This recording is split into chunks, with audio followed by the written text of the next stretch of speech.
Hi, I'm Chris Lethem here with The Economy and You, and today I have a special guest. His name is Kahi Pacarro. Today we're going to talk about beach cleanup, and I'm looking like an alien again today, so my little antenna sticking out here, so I'll fix that real fast. Hi, it's great to have you on the show. Thank you for coming on, Kahi. Thanks for having me. We're having sort of an interesting topic because today is a special day, and maybe you could start off talking about why this is a special day today. Well, for those that don't know, today is actually World Oceans Day. Supposedly, according to the UN, 10 million people are celebrating World Oceans Day. And there's actually a really cool synergy with Hawaii. And the fact that Hokulea is currently in New York City, and Ban Ki-moon and other UN dignitaries are actually getting to visit Hokulea today.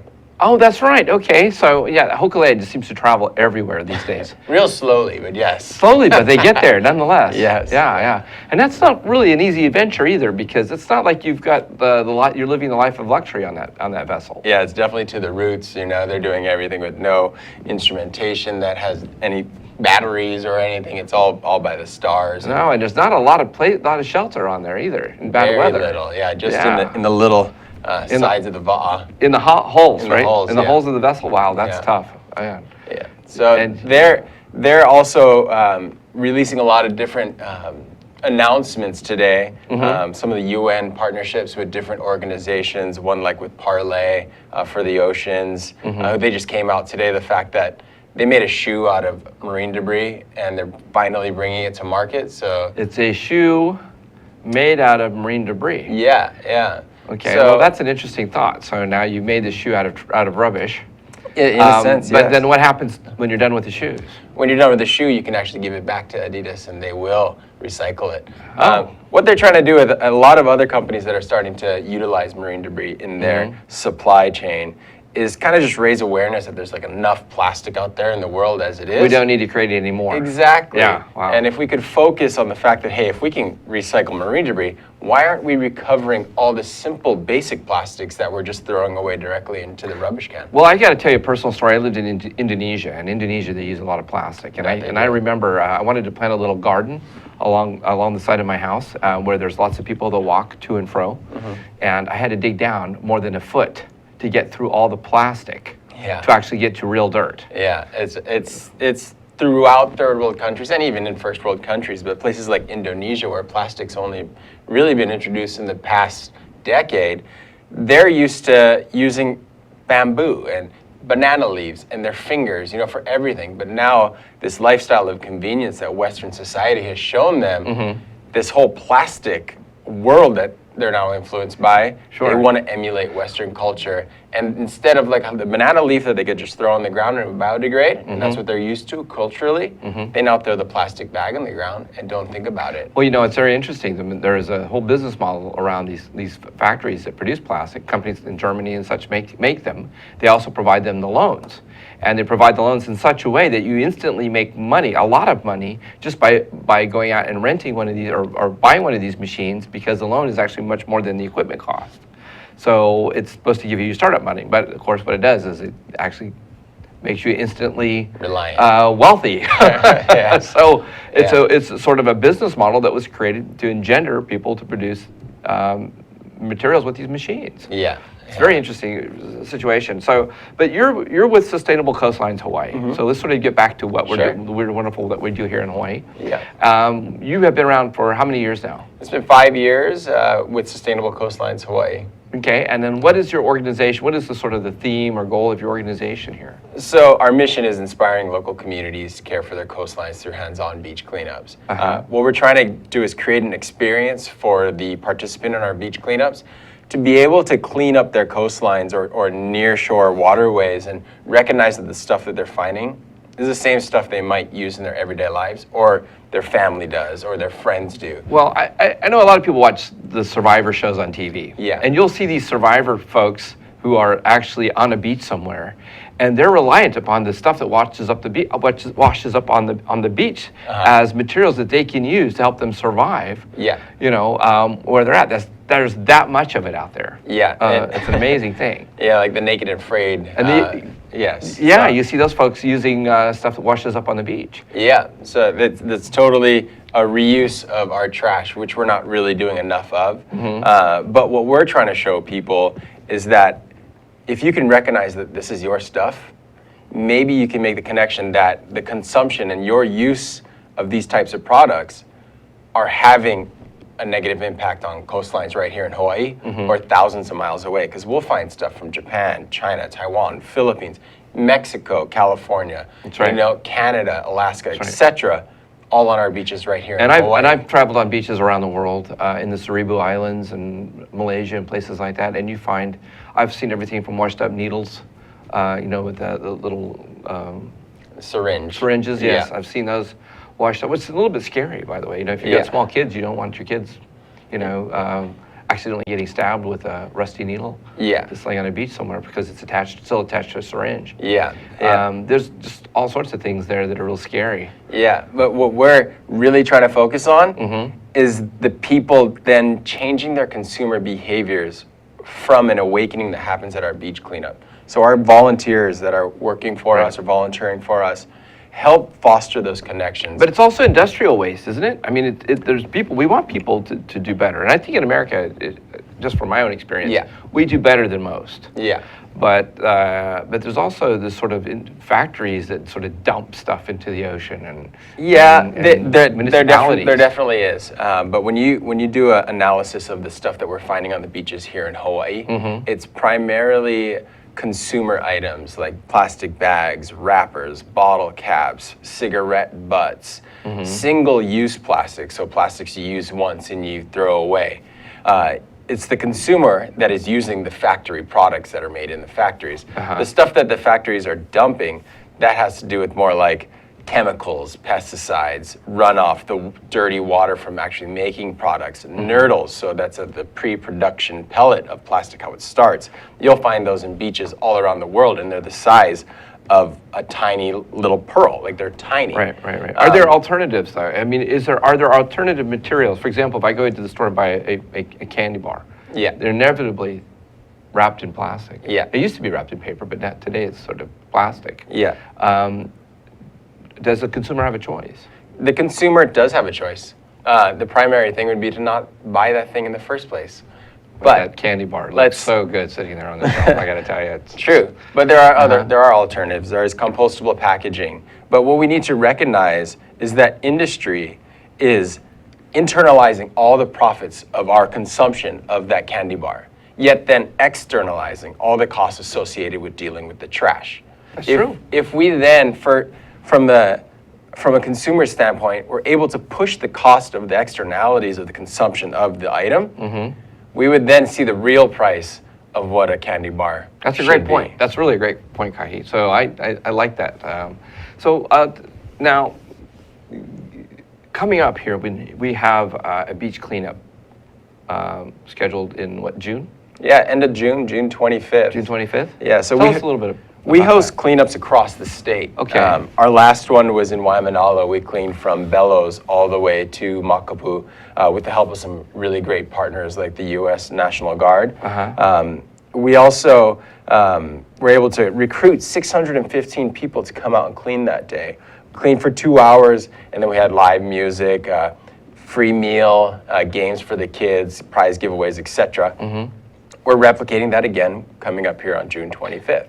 It's going to be a Waikiki across from the bandstand. And by the way, the live music isn't me singing, it's just so everyone knows, Yeah, we couldn't afford you. That's right. So we're going to be cleaning from around 9:30 to noon. Very good. And then from noon to 3, we have our educational booths, the games for the kids, live music, food, etc. Fantastic. I think one of the cool things that we're adding as something else for this beach cleanup is the Scavenger Hunt.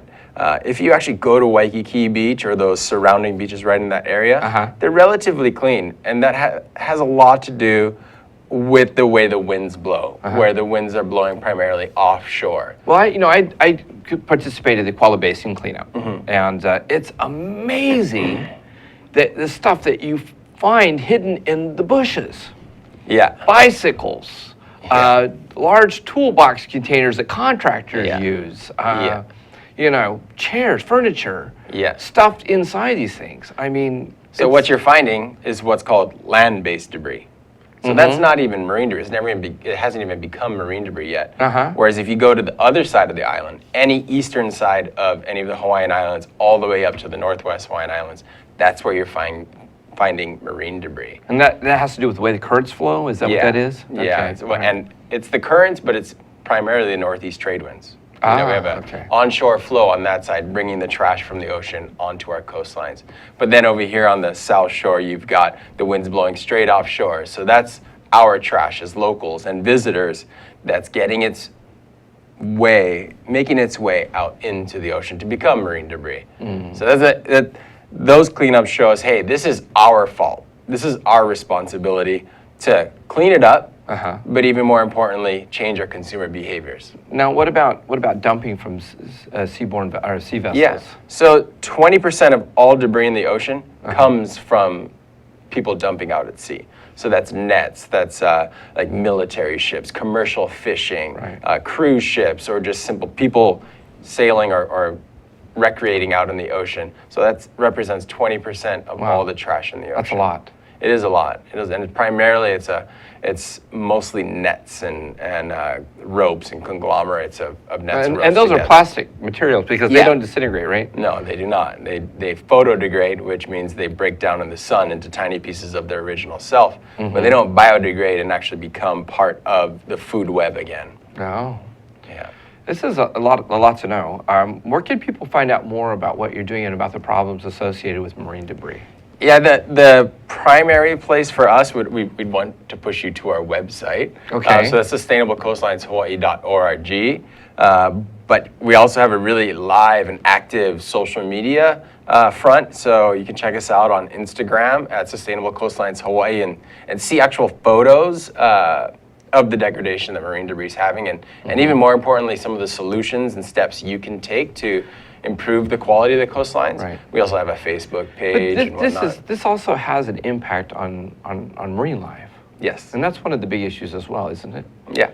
And what are some of the things that we're seeing? I mean, I've seen a few photos of some pretty harsh stuff. Well, I think one of the most shocking photos that you'll see are the carcasses of baby albatross that have died as a result of plastic ingestion. They might be able to actually, oh, there you go, they're queuing up a video of it right now. This is a fledgling baby albatross that has been force-fed plastic by its mother. It got to the point where it had no energy left to regurgitate the non-digestible stuff, that it just dies in its place. Oh my the goodness. body biodegrades, but the plastic does not. But the plastic does not. Wow. So that's you have pieces of land where you have just dead albatrosses in the northwest Hawaiian Islands, and all you see is skeletons and feathers and plastic all in there. That's really something to see. So we're going to take a short break. Sure. And come back and let's talk about some other important issues that have to do with this issue of anything plastics you in the want. ocean. I'm here All for right. you. I'm Chris here for you guys. I'm Chris Lethem here at the Economy and You, and we will be right back. Aloha. I'm Jay Fidel, and I'm the host of Research in Manoa, Mondays from 12 to 1 on thinktechhawaii.com. Take a look at us and learn about geophysics, learn about planetology, learn about the ocean and earth sciences at UH Manoa. You'll really enjoy it. So come around, we'll see you then. Aloha, this is Maria Mera, and I'm here to invite you to my bilingual show, Viva Hawaii on Think Tech Hawaii, every other Monday at 3 p.m. We're here to inform, motivate, and entertain you. Join us. Hola, soy María Mera y estoy aquí para invitaros a mi show bilingüe Viva Hawaii en Think Tech Hawaii cada 2 lunes a las 3 de la tarde. Estamos aquí para informaros, motivaros y entreteneros. Apuntaros. Aloha, how you doing? Welcome to Hibachi Talk. Gordo de Texar here. We're here every Friday from 1 o'clock till about 1:45, and we talk tech with many, many great guests. I got Andrew, the security guy who helps me co-host, and I got Papi Chulo who comes in once in a while to help us through the show. So please come join Hibachi Talk every Friday. Angus will be here too. So remember, like we say at the end of every show, how you doing? Hi, I'm Chris Lethem, and this is The Economy and You. Welcome back, folks. Today's guest is Kahi Pacarro. Kahi is from Sustainable Coastlines Hawaii. And, we've been talking about today being Earth Day, which is a really good for people. World Oceans Day. World Oceans Day. Yeah, Earth Day is, I think, 4/22 every year. 4/22, okay. Yeah. And we have the Waikiki Beach cleanup coming on June 25th. Yeah. Okay. Yeah. Now, of course, people are coming out there to clean the beaches. The beaches, of course, are getting plastic and material washing up ashore. So we're cleaning up. That's mostly plastics?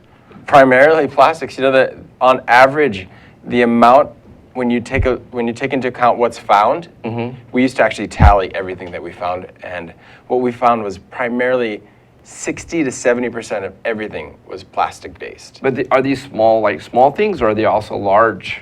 Small to items. Small Small to some people large. don't even realize this, but cigarette butts are plastic.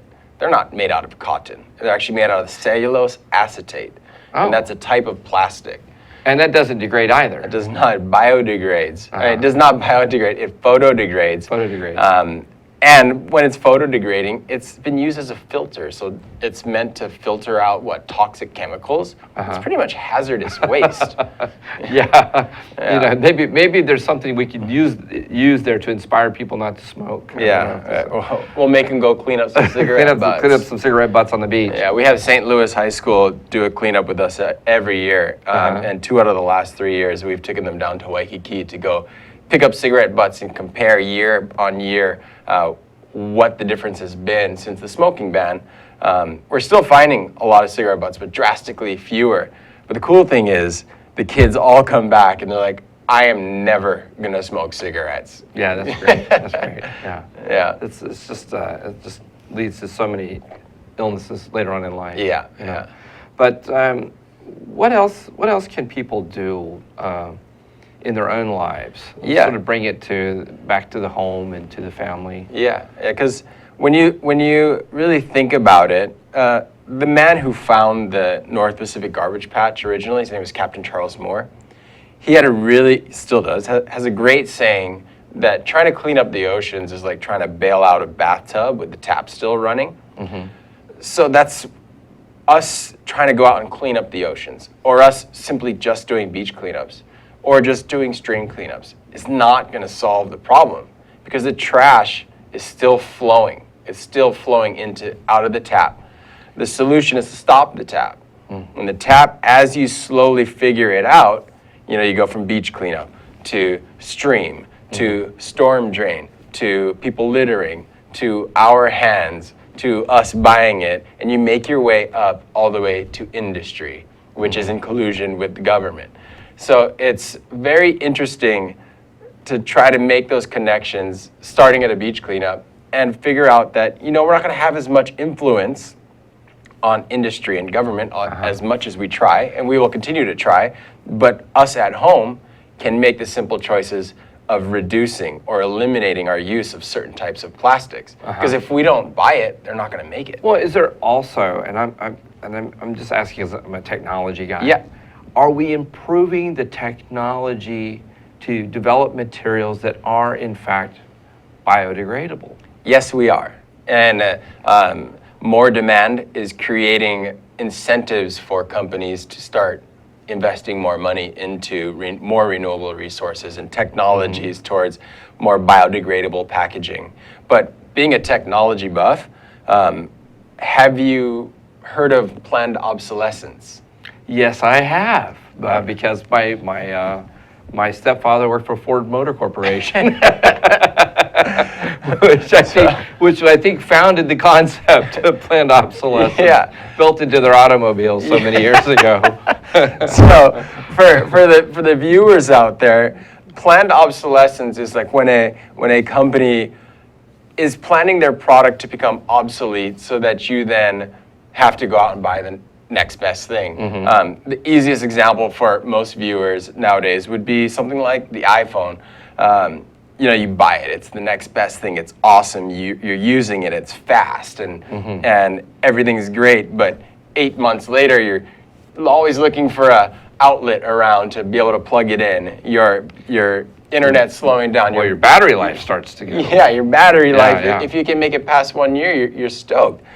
Now, that is one of the hugest hurdles that we're trying to jump, is to get planned obsolescence out of the playing field. But it's tough when you have shareholders telling companies, we need to keep making money. Why should they sell something that lasts for a long time because it's not going to make the shareholder money. Well, and then of course there's lots of other issues, social issues associated with that, because some of the materials that are used in manufacturing cell phones, people in third world countries and little children are working in these mines to dig out this material, and there's a whole industry of slave labor around those materials that are used in our phones, which are necessary for the development of our phones based on our current technology.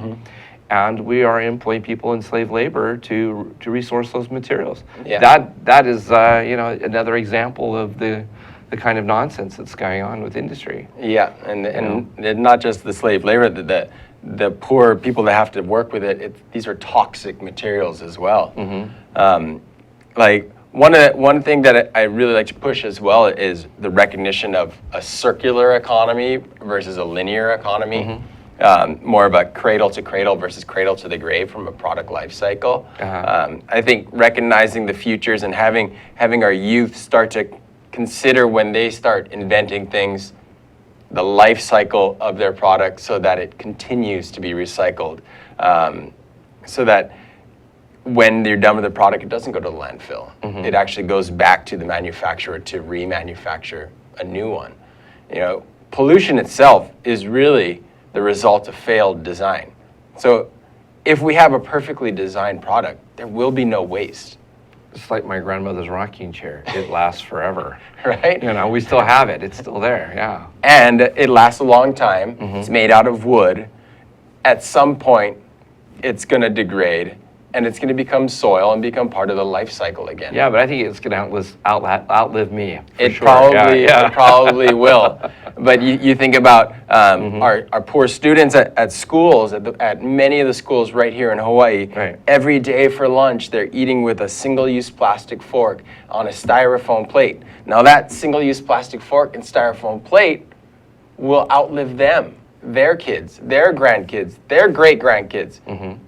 These single-use plastics are so prevalent in our world and lifestyles that we don't even recognize it Which is anymore. amazing, because when I was a kid, so many decades ago, we had hard plastic. Metal silverware. Metal silverware. We had hard plastic lunch. I don't know if trays. I guess was we had trays. And they were reused year after year after year. Even though they were made out of a plastic, they did last a very, very long time. And you had cafeteria duty, right? And you got extra milk if you got to, if you worked. Like, it was a good thing. We've totally lost that, and now we've become more of a consumerist type DOE, where they're just nonstop buying more single-use plastics, feed it to the kids, and look at their trash at the end of the day. Well, these are policy decisions that often are controlled by individuals. Do we invite those individuals out? Do they see the result of their policy decisions? Is there a consequence for the decisions that they make? Because if they feel like if it just comes down to dollars and cents, and that's all they're being held to, that's the standard they're being held to, then maybe we need to readdress the standards by which we measure somebody's success or failure. True, because right now they probably have a bottom line that they're trying to make sure that at the bottom it's not in the red. That's right. But if they were to put the long-term, even the short-term consequences on our waste management system and on our oceans above their bottom line, they would see that they're definitely in the red. So if they were able to not have to affect the oceans and still keep that above their bottom line, then they'd still be in the positives. It's just that we don't really think of the long-term effects.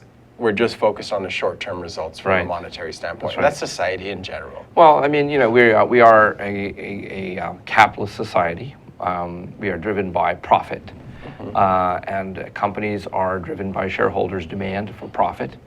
How do we?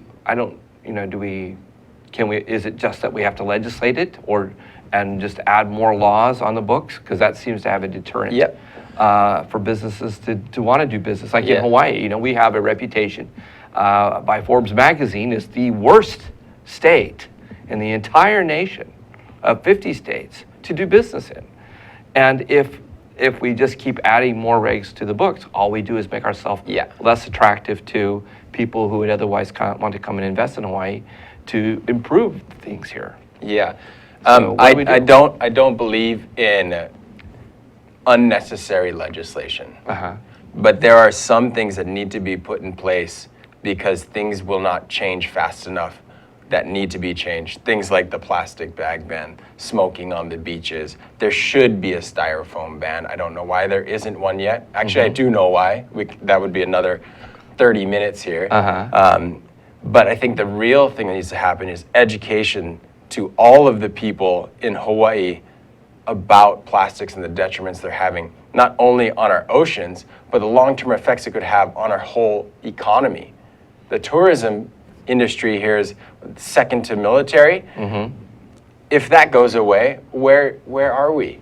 You know, and they come here for our clean beaches. They come here for our beautiful oceans. Yet we are constantly sending trash out. But as you say, the tappet, I mean, it seems to be running. We're cleaning up the beaches. You all are cleaning up the beaches, and yet the tappet continues. Trash continues to flow from the tap. But thanks to organizations like Sustainable Coastlines Hawai, Surfrider Hawaii, 808 Cleanups, and many others, like the Hawaii Wildlife Fund, we're starting to see the tap slow down. Okay, so let's real short. We're almost out of time. Tell people where to come to show up to participate in the beach cleanup. Yeah, so this is the first time this size of event like this has ever been hosted at this location. We really have to thank the mayor's office for letting it happen. So right across from the bandstand in Kapiolani Park, right next to Barefoot Cafe and Lifeguard Tower 2F. Well, thank you so much for being on Think Tech Hawaii My and here on The pleasure. Economy and You. I'm Chris Lethem, and we'll see you at the beach. Aloha.